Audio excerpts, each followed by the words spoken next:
আসসালামু আলাইকুম, আশা করি সবাই ভালো আছেন। সবাইকে স্বাগতম আমার চ্যানেলের নতুন আরেকটি ভিডিওতে। আজকের এই ভিডিওতে আমি কথা বলবো ভিসা রিজেকশনের 5টি কারণ নিয়ে।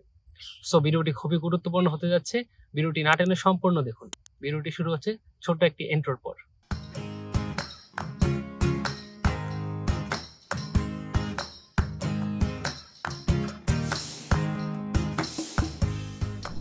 আপনারা ইতিমধ্যে যারা 2024-25 সেশনের জন্য ইতালিতে অ্যাপ্লাই করেছেন, সবাই ভিসার জন্য আবেদন করে ফেলেছেন। ইতিমধ্যেই অনেকে ভিসা পেয়ে গেছেন, অনেকে ওয়েটিং এ রয়েছেন, আবার কারো ভিসা রিজেক্ট হয়ে গিয়েছে। সো আজকের এই ভিডিওতে আমি কথা বলতে যাচ্ছি আপনার ভিসা রিজেক্ট হওয়ার মূল কারণগুলো নিয়ে। মূলত 5টা বিষয় নিয়ে আমি আলোচনা করব। এই 5টা কারণেই মূলত হচ্ছে আপনার ভিসা রিজেক্ট হয়ে থাকে। সো যাওয়া যাক মূল টপিকে। ভিসা রিজেকশনের প্রথম কারণ হিসেবে আমি বলবো আপনার ব্যাংক স্টেটমেন্ট।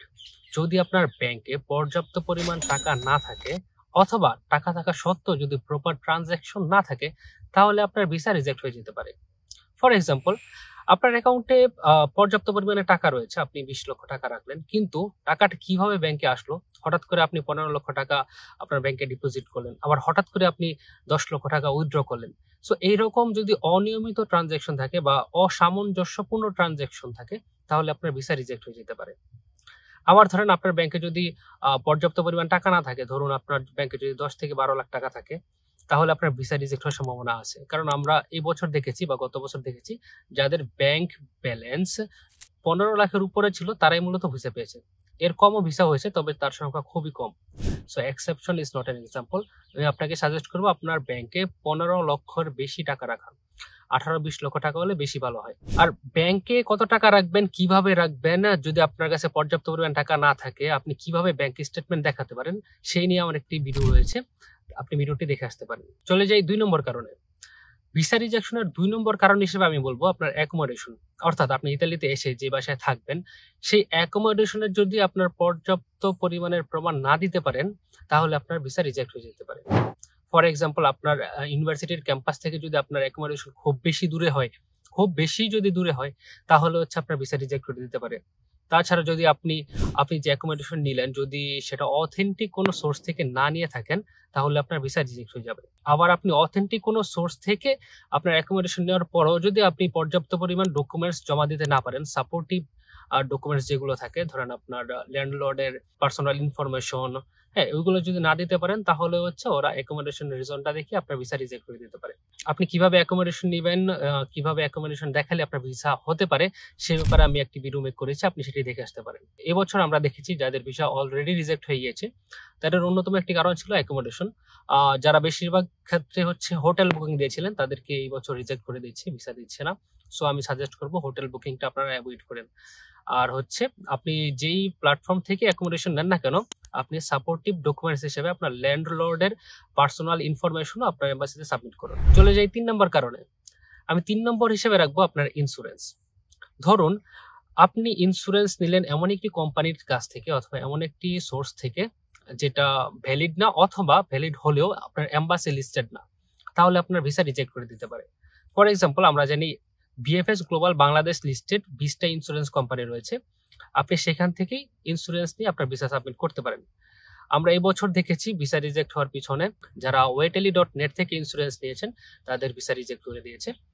সো গত বছর ওয়েটেলি.নেট থেকে অনেকের ভিসা হয়েছে, কিন্তু এবছর কেন রিজেক্ট করে দিচ্ছে জানি না।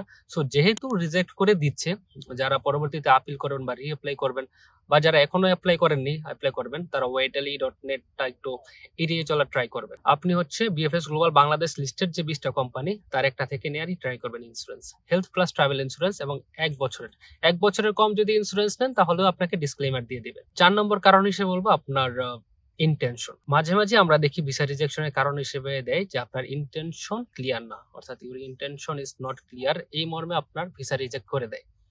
সো ইন্টেনশন ক্লিয়ার না, এটা ওরা কিভাবে বুঝে, বা আপনি ওদেরকে কিভাবে বুঝাবেন যে আপনার ইন্টেনশনটা ক্লিয়ার? আপনি এখানে লেখাপড়া করতেই যাচ্ছেন এবং লেখাপড়া শেষে দেশে ফিরে আসবেন।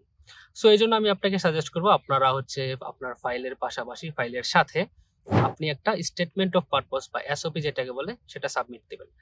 এসওপিতে সাবমিট দিবেন। এসওপি এমন হতে হবে যে আপনার সেখানে আপনার ব্যাকগ্রাউন্ড থাকবে, যে সাবজেক্টে অ্যাপ্লাই করেছেন সেই সাবজেক্টের ডিটেলস থাকবে, এবং ওই সাবজেক্টকে ঘিরে আপনার যে প্ল্যান, সেটা আপনি আপনার এসওপিতে মেনশন করবেন। এবং মাস্ট বি ওইখানে মেনশন করবেন যে আপনি লেখাপড়া শেষে আপনি বাংলাদেশে ফিরে আসতে চান। 5 নম্বর but not in the list আমি বলবো সেটা হচ্ছে ফেক ডকুমেন্টস।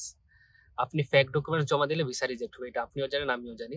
তবে সমস্যা বা মজার ফ্যাক্ট হলো অনেকেই জানেন না যে আপনার ডকুমেন্টস গুলো ফেক, যারা স্পেশালি এজেন্সি দিয়ে কাজ করাচ্ছেন। রিসেন্টলি আমি অনেকগুলো ফাইল দেখেছি যাদের রিজেকশনের কারণ ছিল যে ফেক ডকুমেন্টস। এর মধ্যে ছিল কিছু ফেক সিমিয়া, আপনার সিমিয়া ভ্যালিড না, ফেক এই ব্যাপারে। সো ব্যাপারটা এমন হচ্ছে, আপনি যদি এজেন্সিকে দিয়ে কাজ করান, আপনার সম্পূর্ণ অধিকার রয়েছে আপনার ফাইলগুলো দেখার, যাচাই বাছাই করার। সো ওরা কোন কোন সোর্স থেকে আপনার ডকুমেন্টস গুলো অ্যারেঞ্জ করছে তা জানার অবশ্যই আপনার অধিকার রয়েছে এবং আপনি সেটা জেনে নেবেন। ফর এক্সাম্পল, চিমিয়া যেটা হয়, চিমিয়া নিয়ে অনেকে রিজেকশন আসছে। আপনি যদি এজেন্সি দিয়ে করিয়ে থাকেন, এজেন্সিগুলো এমন করে যে চিমিয়ার অ্যাপ্লাই না করেই আপনাকে হচ্ছে অন্য একটা চিমিয়া, অন্য আরেকজনের চিমিয়াটা এডিট করে আপনার নামে দিয়ে দেয়। সো যখন তারা ওইটা চেক করতে যায়, তখন আপনার কোনো তথ্য না পেয়ে সেটাকে আপনার ফাইল ভিসা অ্যাপ্লিকেশনটাকে রিজেক্ট করে দেয়। শুধু চিমিয়া না, আমি এমনও জানি অনেকের অফার লেটার পর্যন্ত ফেক। ধরুন একজনের অফার লেটার এসেছে, তার অফার লেটারটাকে এডিট করে, নাম তথ্য এডিট করে আপনার নামে চালিয়ে দিল, বললো যে আপনার অফার লেটার এসেছে। সো আমি আপনাকে সাজেস্ট করবো, যারা এজেন্সি দিয়ে কাজ করাচ্ছেন, দয়া করে আপনি সবগুলো ডকুমেন্টসের তথ্য আপনি যাচাই করুন। আপনার ইউনিভার্সিটির, যে ইউনিভার্সিটিতে অ্যাপ্লাই করেছে, ইউনিভার্সিটির ইমেল অ্যাড্রেস চান, অথবা আসল অফার লেটারটা দেখাতে বলেন, ওয়েবসাইটে গিয়ে দেখাতে বলেন। তাছাড়া হচ্ছে চিমিয়া জানিয়েছে, সেই চিমিয়ার পেমেন্ট রিসিপ্ট আপনাকে দিতে বলেন। আপনি নিজে থেকে যাচাই বাছাই করুন। এজেন্সিকে ফাইল দিয়ে আপনি বসে থাকবেন না যে এজেন্সি সব কাজ করে দিচ্ছে। আপনি প্রতিটা পদক্ষেপের আপডেট নিন এবং আপনি নিজ থেকে যাচাই করতে থাকুন, যেন আপনার ডকুমেন্টস ফেক দেওয়ার সাহস তারা না করে। সো এই ছিল মূলত আজকের আমার ভিডিও। দেখা হবে পরবর্তী কোনো এক ভিডিওতে। সেই পর্যন্ত সবাই ভালো থাকবেন এবং সবার জন্য অনেক অনেক শুভকামনা। আসসালামু আলাইকুম।